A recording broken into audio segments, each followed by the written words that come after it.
वक्त आ गया है, क्या सटीक वक्त आ गया है कि जैश जैसे आतंकी संगठनों को, लश्कर जैसे आतंकी संगठनों को पूरी तरीके से खत्म कर दिया जाए, उन्हें पूरी तरीके से उनका जो जमीन है वो उनके पैरों से खींच ली जाए। और शुरुआत हो गई है रऊफ अजहर के मारे जाने से। मैं एक बात और ऐड करना चाहता हूं। मुझे बहुत हैरानगी हो रही है कि पाकिस्तान ऑक्युपाइड कश्मीर में दो जबरदस्त आतंकवादी बैठे हुए हैं। एक तो मुश्ताक जरगर जिसको रिलीज किया हमने 814 हाईजैकिंग में, और दूसरा सैयद सलाउद्दीन। आपने देखा होगा कहीं उनका नाम नहीं आ रहा है, कहाँ है वो?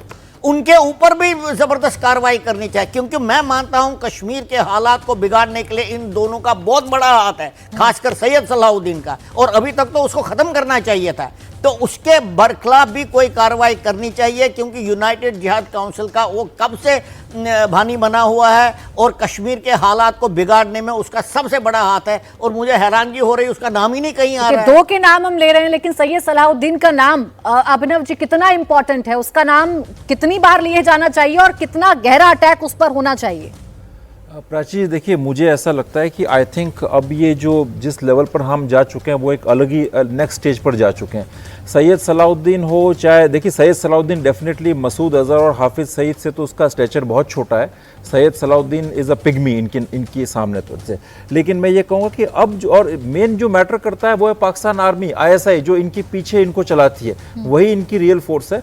और अब जब पाकिस्तान का जो फोर्स पोस्चरिंग जिस तरह से दिख रही है अभी, उसको देख के साफ लगता है कि इनका इंटेंट एस्केलेशन के लिए बिल्कुल क्लियर लग रहा है। और जब आप इस लेवल पर ऑपरेट करते हैं तो आप पूरी तैयारी के साथ करते हैं। इन लोगों ने डेफिनेटली चाइना, टर्की और भी जो बड़े ग्लोबल प्लेयर्स हैं उनके साथ कुछ बात करके और इस लेवल पर उतरे होंगे, क्योंकि इतने पागल तो है नहीं है से।